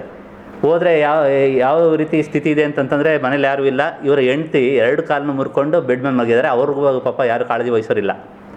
ಆ ಥರ ಇದ್ದಾಗ ಮನೆಗೆ ಹೋಗಿ ನಮ್ಮ ಸಿಬ್ಬಂದಿ ಹೋಗಿ ನೋಡ್ಕೊಂಡು ಬಂದಮೇಲೆ ಇವತ್ತುವರೆಗೂ ಆಸ್ಪತ್ರೆಯಲ್ಲಿ ಇಟ್ಕೊಂಡು ಇವರು ಸಂಪೂರ್ಣವಾಗಿ ಗುಣಮುಖ ಆದಮೇಲೆ ಇವತ್ತು ನಮ್ಮ ಆಸ್ಪತ್ರೆಯಿಂದನೇ ಯಾವುದೂ ಫೀಸನ್ನು ಕಟ್ಸ್ಕೊಳ್ದೆ, ಅವ್ರ ಹತ್ರ ಯಾವುದನ್ನು ಎಕ್ಸ್ಪೆಕ್ಟ್ ಮಾಡದೆ ಆಸ್ಪತ್ರೆ ಆಂಬುಲೆನ್ಸಲ್ಲಿ ಅವ್ರ ಮನೆಗೆ ಬಿಡಲಿಕ್ಕೆ ಇವತ್ತು ಇದು ಮಾಡ್ತಾಯಿದ್ದೀನಿ. ದೇಶದ 5ನೇ ಅತಿ ದೊಡ್ಡ ಸಾರ್ವಜನಿಕ ವಲಯದ ಬ್ಯಾಂಕ್ ಆಗಿರುವ ಯೂನಿಯನ್ ಬ್ಯಾಂಕ್ ಆಫ್ ಇಂಡಿಯಾ ತನ್ನ ಹಾಸನ ಪ್ರಾದೇಶಿಕ ಕಚೇರಿ ವ್ಯಾಪ್ತಿಯಲ್ಲಿ ನೂತನ MSME ಲೋನ್ ಪಾಯಿಂಟ್ ಕೇಂದ್ರವನ್ನು ಆರಂಭಿಸಿದೆ. ನೂತನ ಕೇಂದ್ರವನ್ನು ಯೂನಿಯನ್ ಬ್ಯಾಂಕ್ ಆಫ್ ಇಂಡಿಯಾದ ಮಂಗಳೂರು ವಲಯ ಕಚೇರಿ ಮುಖ್ಯಸ್ಥರಾದ ಸತ್ಯಂ ಸಿಂಹಯ್ಯ ಪಾಲುಗುಳ ಉದ್ಘಾಟಿಸಿ ಮಾತನಾಡಿ, ಗ್ರಾಹಕರಿಗೆ ಗುಣಮಟ್ಟದ ಹಾಗೂ ವಿಶ್ವಾಸಾರ್ಹ ಬ್ಯಾಂಕಿಂಗ್ ಸೇವೆಗಳನ್ನು ನೀಡುವ ಬದ್ಧತೆಯನ್ನು ಬ್ಯಾಂಕ್ ಹೊಂದಿದೆ. ಸೂಕ್ಷ್ಮ, ಸಣ್ಣ ಮತ್ತು ಮಧ್ಯಮ ಉದ್ಯಮ ವಲಯದ ಗ್ರಾಹಕರಿಗೆ ಸಾಲ ಸೌಲಭ್ಯಗಳನ್ನು ಇನ್ನಷ್ಟು ವೇಗವಾಗಿ ಹಾಗೂ ಸುಲಭವಾಗಿ ತಲುಪಿಸುವ ಉದ್ದೇಶದಿಂದ ಈ ವಿಶೇಷ MSME ಲೋನ್ ಪಾಯಿಂಟ್ ಆರಂಭಿಸಲಾಗಿದೆ. ಉದ್ಯಮಿಗಳು ಹಾಗೂ ವ್ಯಾಪಾರಸ್ಥರು ಈ ಸೌಲಭ್ಯದ ಸದುಪಯೋಗ ಪಡೆದುಕೊಂಡು ತಮ್ಮ ವ್ಯವಹಾರವನ್ನು ಮತ್ತಷ್ಟು ವಿಸ್ತರಿಸಿಕೊಳ್ಳಬೇಕು ಎಂದು ಹೇಳಿದರು. This is Union Bank of India, which is the 5th largest public sector banks in India. Would like to support the MSME entrepreneurs in Hassan and also the Madikeri. So we have got today opened a separate branch for supporting MSME entrepreneurs, for sanctioning faster and faster loans within Hassan city itself. And we have got specialized team who will be handling only the loan sanctioning processing for the MSME entrepreneurs. And the rate of interest and the other processing charges also will be very like competitive in nature.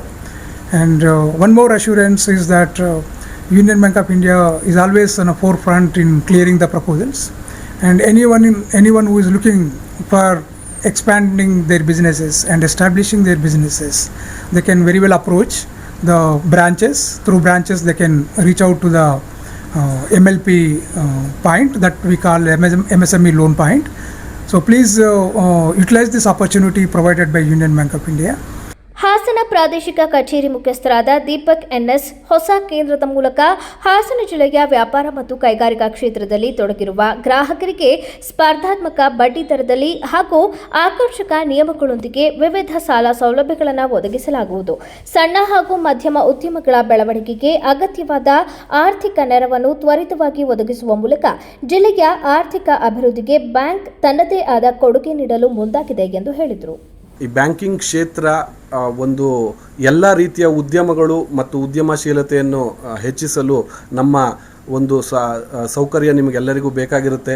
ಈ ನಿಟ್ಟಿನಲ್ಲಿ ನಮ್ಮ ಹಾಸನ ಜಿಲ್ಲೆಯಲ್ಲಿ ಈಗಾಗಲೇ 24 ಶಾಖೆಗಳನ್ನು ನಾವು ಹೊಂದಿರುತ್ತೇವೆ. ಆದರೂ ಕೂಡ ಈ ಸಣ್ಣ ಮತ್ತು ಅತಿ ಸಣ್ಣ ಉದ್ಯಮಗಳಿಗೆ ಸಾಲ ಸೌಕರ್ಯನ ಒದಗಿಸೋದು ಬ್ರಾಂಚ್ ಬ್ಯಾಂಕಿಂಗ್ನಲ್ಲಿ ಸ್ವಲ್ಪ ಡಿಲೇ ಆಗ್ತಾ ಇರುತ್ತೆ, ಆದರೂ ನಿಮಗೆ ಸ್ವಲ್ಪ ಕಷ್ಟ ಆಗ್ತಾ ಇರುತ್ತೆ. ಇದನ್ನು ತೆಗಿಬೇಕು ಅಂತ ನಮ್ಮದೇ ಆದ ರೀಜನಲ್ ಆಫೀಸ್ ಹಾಸನದಲ್ಲಿ MSME ಲೋನ್ ಪಾಯಿಂಟ್ ಅಂತ ನಾವು ಇವಾಗ ತಂದಿರ್ತೇವೆ. ಅದು ನಿಮಗೆ ಈ ಬ್ಯಾಂಕಿಂಗ್ ಸೌಲಭ್ಯವನ್ನು ಇನ್ನೂ ಅತಿ ಹೆಚ್ಚು ಸಮಯದಲ್ಲಿ ತಲುಪಿಸಲು ಅವಕಾಶನ ಒದಗಿಸಿಕೊಡುತ್ತೆ. ಈ ಒಂದು ಸೌಕರ್ಯವನ್ನು ನೀವೆಲ್ಲ ಉಪಯೋಗಿಸ್ಕೊಳ್ಳಿ. ಈ ಸಂದರ್ಭದಲ್ಲಿ MSME ಲೋನ್ ವಿಭಾಗದ ಮುಖ್ಯಸ್ಥರಾದ ಹನುಮಂತರಾಯ ಸೇರಿದಂತೆ ಬ್ಯಾಂಕಿನ ಹಿರಿಯ ಅಧಿಕಾರಿಗಳು ಹಾಗೂ ಸಿಬ್ಬಂದಿ ಉಪಸ್ಥಿತರಿದ್ದರು. ಈಗ ಜಾಹೀರಾತು. ಅಜ್ಜಿಯ ಅಡುಗೆ ಅವಳ ಕೈ ರುಚಿಯೊಳಗೆ ನಿಮ್ಮ ಮನೆ ಅಡುಗೆಗೆ ನೈಜ ರುಚಿ ಬೇಕಾದರೆ ಕಲ್ಪ ತೆಂಗಿನೆಣ್ಣೆ. ನನ್ನ ಆರೋಗ್ಯ, ಸೌಂದರ್ಯ ಮತ್ತು ಶಕ್ತಿಯ ರಹಸ್ಯ ಕಲ್ಪ ತೆಂಗಿನೆಣ್ಣೆ. ಪ್ರತಿ ಹನಿಯಲ್ಲೂ ಶುದ್ಧತೆಯನ್ನು ಅನುಭವಿಸಿ. ಕಲ್ಪ ತೆಂಗಿನೆಣ್ಣೆ, ಇದು ಕ್ಯಾಂಪ್ಕೋ ಉತ್ಪನ್ನ.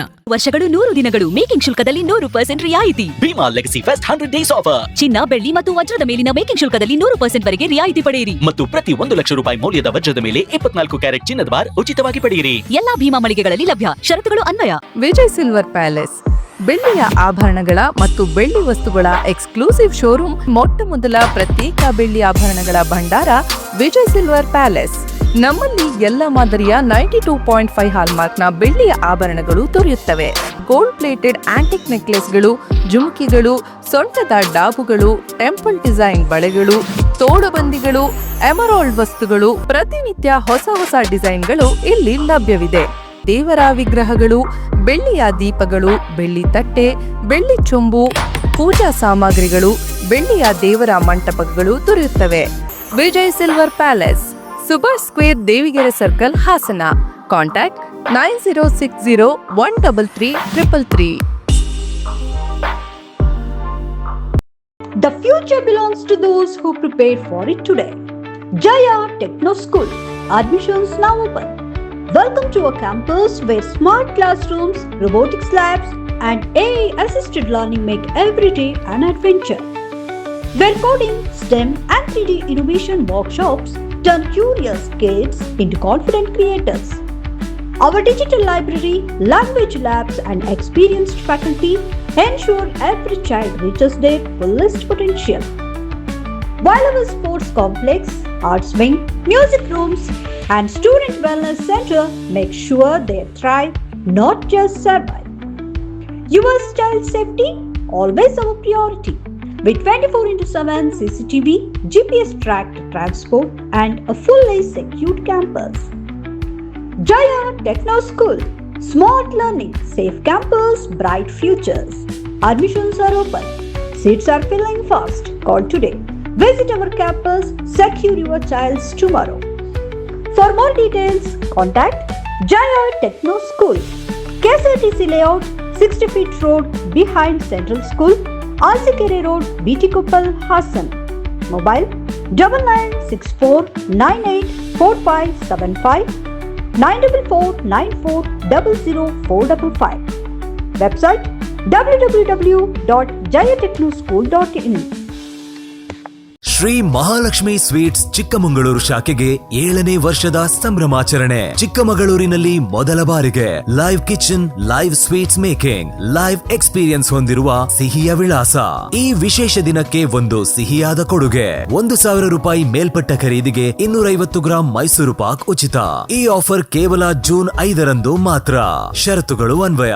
ಜೂನ್ 7ರಂದು ಮಾವಿನ ಮೇಳ. ನಮ್ಮ ಲೈವ್ ಕಿಚನ್ ನಲ್ಲಿ ತಯಾರಾದ ಋತುವಿನ ಅತ್ಯುತ್ತಮ ಮಾವಿನ ಸಿಹಿಗಳು. ಷರತ್ತುಗಳು ಅನ್ವಯ. ಮೈಸೂರಿನ ಖ್ಯಾತಿ, ಚಿಕ್ಕಮಗಳೂರಿನ ಪ್ರೀತಿ. ವಿಳಾಸ MG ರಸ್ತೆ, opposite to old town police station, Chikkamagaluru. ನಿಮ್ಮ ಅಮೂಲ್ಯ ಪ್ರೀತಿ ನಮ್ಮ ಯಶಸ್ಸಿನ ನಿಜವಾದ ಶಕ್ತಿ. ಸರ್ವರಿಗೂ ಆತ್ಮೀಯ ಸ್ವಾಗತ. ಶ್ರೀ ಮಹಾಲಕ್ಷ್ಮಿ ಸ್ವೀಟ್ಸ್ ನೊಂದಿಗೆ ಗೋಮತಿ ಕಲ್ಯಾಣ ಮಂಟಪ 14 ವಸಂತಗಳನ್ನು ಪೂರೈಸಿ 15ನೇ ವರ್ಷಕ್ಕೆ ಪಾದಾರ್ಪಣೆ ಮಾಡುತ್ತಿರುವ ನಮ್ಮ ಗೋಮತಿ ಕಲ್ಯಾಣ ಮಂಟಪವನ್ನ ಹೊಚ್ಚ ಹೊಸ ರೂಪದಲ್ಲಿ ನಿಮ್ಮ ಮುಂದೆ ಪ್ರಸ್ತುತಪಡಿಸುತ್ತಿದ್ದೇವೆ. ಅತ್ಯಾಧುನಿಕವಾಗಿ ನವೀಕರಣಗೊಂಡ ಕಲ್ಯಾಣ ಮಂಟಪದಲ್ಲಿ 1200 ಜನರು ಕೂರಬಹುದಾದಂತಹ ಬ್ಯಾಂಕ್ವೆಟ್ ಹಾಲ್ ಹಾಗೂ 700 ಜನರು ಊಟ ಮಾಡಬಹುದಾದ ಡೈನಿಂಗ್ ಹಾಲ್ ಇದ್ದು, ಮದುವೆ, ಬೀಗರ ಔತಣ, ನಾಮಕರಣ ಮತ್ತು ಎಲ್ಲ ಶುಭ ಸಮಾರಂಭಗಳಿಗೆ, ಸಸ್ಯಾಹಾರಿ ಮತ್ತು ಮಾಂಸಾಹಾರಿ ಔತಣಗಳಿಗೆ ಹಾಲ್ ಅನ್ನು ನೀಡಲಾಗುತ್ತದೆ. 4 ಎಕರೆಗೂ ಅಧಿಕ ಜಾಗದಲ್ಲಿ ವಾಹನಗಳಿಗೆ ಉತ್ತಮವಾದ ಪಾರ್ಕಿಂಗ್ ವ್ಯವಸ್ಥೆ ಸಹ ಲಭ್ಯವಿದೆ. ನಿಮ್ಮ ಕುಟುಂಬದ ಸುಂದರ ಕಾರ್ಯಕ್ರಮಗಳನ್ನ ಅತ್ಯುತ್ತಮ ಕ್ಷಣಗಳನ್ನಾಗಿ ಮಾರ್ಪಾಡಾಗಿಸಲು ಒಂದು ಒಳ್ಳೆಯ ಜಾಗ, ಅದುವೇ ನಮ್ಮ ಗೋಮತಿ ಕಲ್ಯಾಣ ಮಂಟಪ. ಗೋಮತಿ ಕಲ್ಯಾಣ ಮಂಟಪ, ಕೋಟ್, ಹೊಸ ಬಸ್ ನಿಲ್ದಾಣದ ಹತ್ತಿರ, ಚನ್ನಪಟ್ಟಣ ಬಡಾವಣೆ, ಹೊಳೆನರಸೀಪುರ ರಸ್ತೆ, ಹಾಸನ. ಬುಕಿಂಗ್ ಹಾಗೂ ಹೆಚ್ಚಿನ ಮಾಹಿತಿಗಾಗಿ ಸಂಪರ್ಕಿಸಿ 9484242761 ಮತ್ತು 8970568666. ಮತ್ತೊಮ್ಮೆ ಅಮೋಘ ವಾರ್ತೆಗಳಿಗೆ ಸ್ವಾಗತ.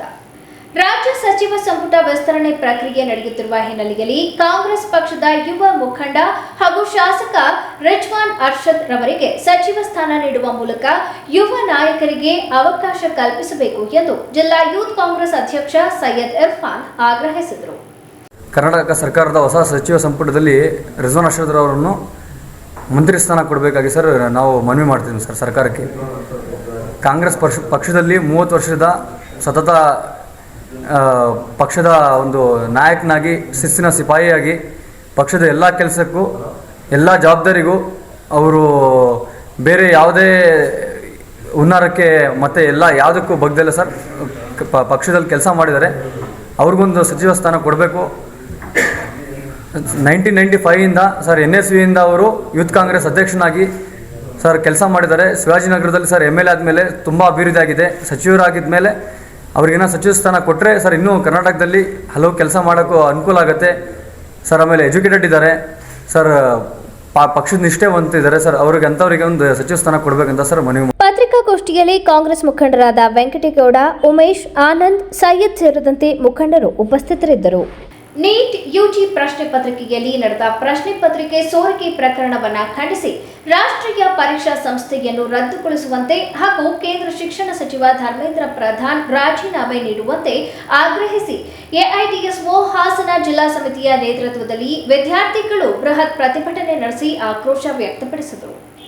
ಪ್ರತಿಭಟನೆಯನ್ನು ಉದ್ದೇಶಿಸಿ ಎಐಡಿಎಸ್ಒ ಜಿಲ್ಲಾಧ್ಯಕ್ಷೆ ಚೈತ್ರ ಮಾತನಾಡಿ, ಸರ್ಕಾರದ ನಿರ್ಲಕ್ಷ್ಯದಿಂದ ದೇಶದಾದ್ಯಂತ ವೈದ್ಯಕೀಯ ಶಿಕ್ಷಣದ ಕನಸು ಹೊತ್ತಿರುವ ಸುಮಾರು 23 ಲಕ್ಷ ವಿದ್ಯಾರ್ಥಿಗಳ ಭವಿಷ್ಯ ಸಂಕಷ್ಟಕ್ಕೆ ಸಿಲುಕಿದೆ. ನೀಟ್ ಪರೀಕ್ಷೆಗೂ ಮುನ್ನವೇ ಪ್ರಶ್ನೆ ಪತ್ರಿಕೆ, ಟೆಲಿಗ್ರಾಂ ಸೇರಿದಂತೆ ವಿವಿಧ ಸಾಮಾಜಿಕ ಜಾಲತಾಣಗಳಲ್ಲಿ ಸೋರಿಕೆಯಾಗಿದೆ ಎಂಬ ಆರೋಪಗಳು ಕೇಳಿಬಂದಿದ್ದರೂ ಎನ್ಟಿಎ ಪರೀಕ್ಷೆ ನಡೆಸಿರುವುದು ವಿದ್ಯಾರ್ಥಿಗಳ ನಂಬಿಕೆಗೆ ದ್ರೋಹವಾಗಿದೆ. 2022 ಮತ್ತು 2024ರಲ್ಲಿಯೂ ಪ್ರಶ್ನೆ ಪತ್ರಿಕೆ ಸೋರಿಕೆ ಪ್ರಕರಣಗಳು ಬೆಳಕಿಗೆ ಬಂದಿದ್ದವು. 2024ರಲ್ಲಿ ಬಿಹಾರದಲ್ಲಿ ಕೆಲವರ ಬಂಧನ ನಡೆದರೂ ಸೋರಿಕೆಯ ಮೂಲವನ್ನ ಪತ್ತೆ ಹಚ್ಚಲು ಅಧಿಕಾರಿಗಳು ವಿಫಲರಾಗಿದ್ದರು. ಇದೇ ವೈಫಲ್ಯದಿಂದ ಈ ವರ್ಷವೂ ಹಗರಣ ಮರುಕಳಿಸಿದೆ. ಪ್ರತಿ ವರ್ಷ ಪ್ರಶ್ನೆ ಪತ್ರಿಕೆ ಸೋರಿಕೆಯಾಗುತ್ತಿದ್ದರೂ ಲಕ್ಷಾಂತರ ವಿದ್ಯಾರ್ಥಿಗಳ ಭವಿಷ್ಯದೊಂದಿಗೆ ಚೆಲ್ಲಾಟ ನಡೆಯುತ್ತಿದೆ. ಆದರೆ ಶಿಕ್ಷಣ ಸಚಿವರು ಹಾಗೂ ಎನ್ಟಿಎ ಅಧಿಕಾರಿಗಳು ಯಾರೂ ಜವಾಬ್ದಾರಿ ಹೊರುವ ಮನೋಭಾವ ತೋರಿಸುತ್ತಿಲ್ಲ.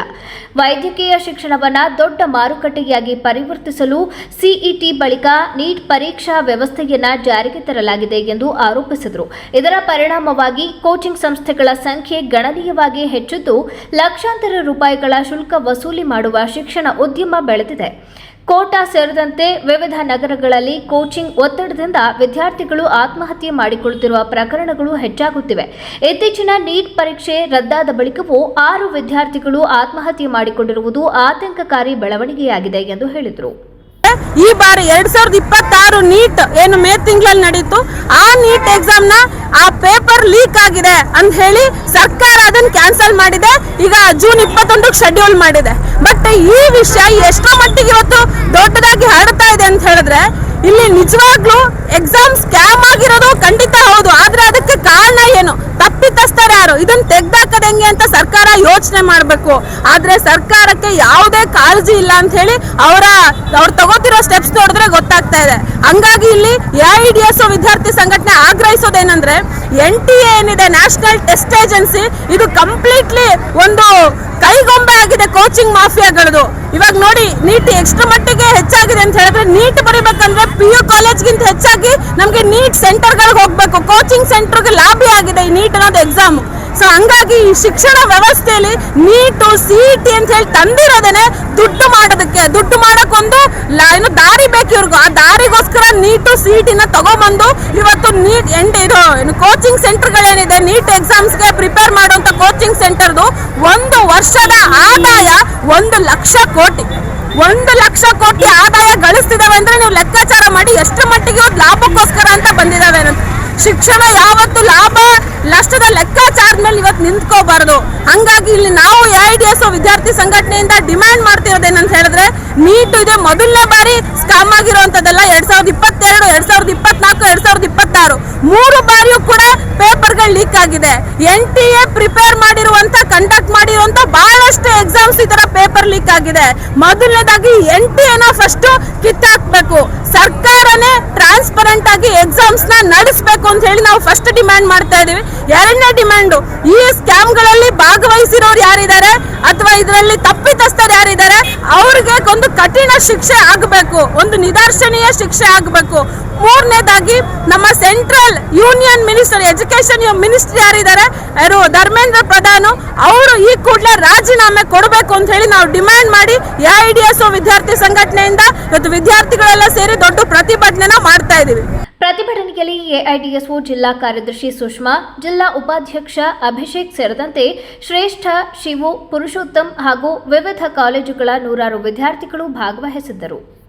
ಸೂರ್ಯೋದಯ ಸ್ಮಾಲ್ ಫೈನಾನ್ಸ್ ಬ್ಯಾಂಕ್ನ ಮಾಜಿ ಮ್ಯಾನೇಜರ್ 4 ಕೋಟಿಗೂ ಅಧಿಕ ಹಣ ಪಡೆದು ವಂಚನೆ ಎಸಗಿರುವ ಆರೋಪಕ್ಕೆ ಸಂಬಂಧಿಸಿದಂತೆ ದಾಖಲಾಗಿರುವ ಪ್ರಕರಣಗಳಲ್ಲಿ ಇದುವರೆಗೆ ಸಮರ್ಪಕ ತನಿಖೆ ನಡೆದಿಲ್ಲ ಎಂದು ಸಂತ್ರಸ್ತರು ಆರೋಪಿಸಿದರು. ಇದೇ ವೇಳೆ ವಿಶ್ವಾಸ್ ಮಾಧ್ಯಮದೊಂದಿಗೆ ಮಾತನಾಡಿ, ಪೆನ್ಷನ್ ಮೊಹಲ್ಲಾ ಪೊಲೀಸ್ ಠಾಣೆಯಲ್ಲಿ 2026 ಮಾರ್ಚ್ 1ರಂದು FIR ದಾಖಲಾಗಿದೆ. ಆದರೆ ದೂರು ದಾಖಲಾಗಿ ಸುಮಾರು 45 ದಿನಗಳು ಕಳೆದರೂ ಪ್ರಮುಖ ಆರೋಪಿಗಳ ಬಂಧನವಾಗಿಲ್ಲ. ಈ ಪ್ರಕರಣದ ಬಗ್ಗೆ ಜಿಲ್ಲಾ ಪೊಲೀಸ್ ವರಿಷ್ಠಾಧಿಕಾರಿ ಹಲವು ಬಾರಿ ತನಿಖೆಯನ್ನು ಚುರುಕುಗೊಳಿಸಿ ಆರೋಪಿಗಳನ್ನು ಬಂಧಿಸುವಂತೆ ಸೂಚನೆ ನೀಡಿದ್ದರೂ ಸ್ಥಳೀಯ ಮಟ್ಟದಲ್ಲಿ ಅದರ ಅನುಷ್ಠಾನವಾಗಿಲ್ಲ. ಸುಮಾರು 60ಕ್ಕೂ ಹೆಚ್ಚು ಕುಟುಂಬಗಳು ತಮ್ಮ ಜೀವನದ ಉಳಿತಾಯವನ್ನು ಕಳೆದುಕೊಂಡಿದ್ದು, ನ್ಯಾಯಕ್ಕಾಗಿ ಕಳೆದ ಹಲವು ವಾರಗಳಿಂದ ಪೊಲೀಸ್ ಠಾಣೆ ಹಾಗೂ ವಿವಿಧ ಸರ್ಕಾರಿ ಕಚೇರಿಗಳಿಗೆ ಅಲೆದಾಡುತ್ತಿದ್ದೇವೆ ಎಂದು ಹೇಳಿದರು. ಅದು ಬಿಟ್ರೆ SP ಮೇಡಮ್ಗೆ ಹೋಗಿದ್ದು, ಎಲ್ಲರೂ ಹೋಗಿ ಕೇಳಿದ್ದಕ್ಕೆ ಅವರು ಅವತ್ತು ಒಂದು ದಿವಸ ಮಾತ್ರ ಎಲ್ಲರಿಗೂ ಫೋನ್ ಮಾಡಿ ಅರೆಸ್ಟ್ ಮಾಡ್ರಿ ಅಂದ್ರು. ಯಾರು ಬ್ಯಾಂಕ್, ಇವಳು ಸೂರ್ಯೋದಯ ಬ್ಯಾಂಕಿನ ಮ್ಯಾನೇಜರ್ ಪೂಜಾ ಅನ್ನೋಳೇನೋ ದುಬೈಲಿದ್ದಾರೆ ಅಂತಾರೆ. ಇನ್ನು 5 ಜನ ಅರೆಸ್ಟ್ ಮಾಡಕ್ ಆಯ್ತಾರೆ ಅವ್ರ ಕೈಲಿ. 5 ಜನ ಕಣ್ಮುಂದೆನೇ ಹೋಯ್ತಾರೆ. ಅವ್ರು ಪ್ರವೀಣ್ ಅಂತ ಹೇಳ್ಬಿಟ್ಟು ಅವರು ಎಲ್ಲೆಲ್ಲೇ ಲಾಡ್ಜಲ್ಲಿ ಇದ್ರು, ಏನೇನು ಸಂಬಂಧ ಇದೆ ನನ್ನ ಹೆಂಡತಿ ಅಂತ ಹೇಳೋರು ಎಲ್ಲ ರೀತಿ ಪೂರಕ ದಾಖಲಾತಿಗಳು ಕೂಡ ಇದಾವೆ. ಆ ದಾಖಲೆಗಳು ಇದ್ರೂ ಕೂಡ ಇವ್ರ ಕೈಲಿ ಆಯ್ತಲ್ಲ ಅರೆಸ್ಟ್ ಮಾಡೋಕ್ಕೆ. ಈಗ ಅದಕ್ಕೆ ಅಂತಾನೆ ಎಲ್ಲ ದಾಖಲಾತಿನೂ ಕೂಡ ಈ ಪೆನ್ ಡ್ರೈವ್ ಹಾಕಿದ್ದೀನಿ. ಇದನ್ನ DC ಮೇಡಮ್ಗೆ, SP ಮೇಡಮ್ಗೆ ಒಂದೊಂದು ಕಾಪಿನ ಅವ್ರು ಏನ್ ಪೊಲೀಸ್ ಕೆಲಸ ಏನ್ ಮಾಡ್ಬೇಕಿತ್ತು ಡಿಮ್ಯಾಂಡ್ ಏನ್ ಅರೆಸ್ಟ್ ಮಾಡ್ಬೇಕು. ಅವ್ರು ಏನ್ ಪೊಲೀಸ್ ಡಿಪಾರ್ಟ್ಮೆಂಟ್ ಅಂತ ಹೇಳ್ಬಿಟ್ಕೊಂಡಿದ್ದಾರೆ ಅವರು. ಪ್ರವೀಣ್ ಅವ್ರ ಪೊಲೀಸ್ ಡಿಪಾರ್ಟ್ಮೆಂಟ್ ನಮ್ಮ ಡಿಪಾರ್ಟ್ಮೆಂಟ್ ಅಂತ ಹೇಳ್ಬಿಟ್ಟು ನಾಟಕ ನೋಡ್ತಾವ್ರ ಅವರು. ಮಾಡಬೇಕು ಎಲ್ಲ ಯಾವ್ಯಾವ ಲಾಡ್ಜಲ್ಲಿ ಯಾರ್ಯಾರ ಜೊತೆ ಇದ್ರು ಅನ್ನೋದೆಲ್ಲ ನಾನು ಇದ್ರಲ್ಲಿ ಹಾಕಿದ್ದೀನಿ, ಈಗ ಇದನ್ನ ಕೊಡ್ತಾ ಇದ್ದೀನಿ. ಈ ಸಂದರ್ಭದಲ್ಲಿ ಶ್ರೀಧರ್, ಉಮೇಶ್, ಧರ್ಮನಾಯಕ್, ಚಂದ್ರೇಗೌಡ, ಯೋಗೇಶ್, ಶ್ರೀನಿವಾಸ್, ಗೀತಾ, ವಿನಯ್ ಇತರರು ಉಪಸ್ಥಿತರಿದ್ದರು. ಕೊನೆಯಲ್ಲಿ ಮತ್ತೊಮ್ಮೆ ಮುಖ್ಯಾಂಶಗಳು. ಸಚಿವ ಸಂಪುಟದಲ್ಲಿ ಯಾರಿಗೆ ಸ್ಥಾನ ನೀಡಬೇಕು ಎಂಬುದರ ಬಗ್ಗೆ ಅಂತಿಮ ತೀರ್ಮಾನವನ್ನ ಕಾಂಗ್ರೆಸ್ ಹೈಕಮಾಂಡ್ ಕೈಗೊಳ್ಳಲಿದೆ. ಹೈಕಮಾಂಡ್ ನಿರ್ಧಾರಕ್ಕೆ ನಾನು ಬದ್ಧ. ಮಾಜಿ ಸಚಿವ ಜಮೀರ್ ಅಹ್ಮದ್ ಹೇಳಿಕೆ. ವಿಧಾನ ಪರಿಷತ್ ಚುನಾವಣೆ ಹಿನ್ನೆಲೆಯಲ್ಲಿ ಕಾಂಗ್ರೆಸ್ ಶಾಸಕಾಂಗ ಪಕ್ಷದ ಸಭೆಯಲ್ಲಿ ಸಿಎಂ DK ಶಿವಕುಮಾರ್, ಮಾಜಿ ಸಿಎಂ ಸಿದ್ದರಾಮಯ್ಯ, ಕೆಪಿಸಿಸಿ ಅಧ್ಯಕ್ಷ BK ಹರಿಪ್ರಸಾದ್ ಸೇರಿದಂತೆ ಪ್ರಮುಖ ನಾಯಕರುಗಳು, ಶಾಸಕರು, ಸಚಿವರು ಭಾಗಿ. ನವೆಂಬರ್ ಅಂತ್ಯದೊಳಗೆ ಹಾಸನ ರೈಲ್ವೆ ಮೇಲ್ಸೇತುವೆ ಸಾರ್ವಜನಿಕ ಸೇವೆಗೆ ಲಭ್ಯ. ಶಿವಲಿಂಗೇಗೌಡ ಸಚಿವರಾಗಿರುವುದು ಬಹುತೇಕ ಖಚಿತ. ಮಾಜಿ ಸಚಿವ HD ರೇವಣ್ಣ ವಿರುದ್ಧ ಸಂಸದ ಶ್ರೇಯಸ್ ಪಟೇಲ್ ಆಕ್ರೋಶ. ಪುರಸಭೆ ಆಸ್ತಿ ಒತ್ತುವರಿಗೆ ಬ್ರೇಕ್. ಸಾರ್ವಜನಿಕ ಆಸ್ತಿ ರಕ್ಷಣೆಗೆ ಕಟ್ಟುನಿಟ್ಟಿನ ಕ್ರಮ. ಎಷ್ಟೇ ಪ್ರಭಾವಿಗಳಾದರೂ ತೆರವು ಅನಿವಾರ್ಯ. ಅಕ್ರಮ ನಿರ್ಮಾಣ ಮಾಡಿದವರಿಗೆ ಮುಖ್ಯಾಧಿಕಾರಿ ಎಚ್ಚರಿಕೆ. ಮುಂದಿನ ವಾರ್ತಾ ಸಂಚಿಕೆಯಲ್ಲಿ ಮತ್ತೊಮ್ಮೆ ಭೇಟಿಯಾಗೋಣ. ನಮಸ್ಕಾರ.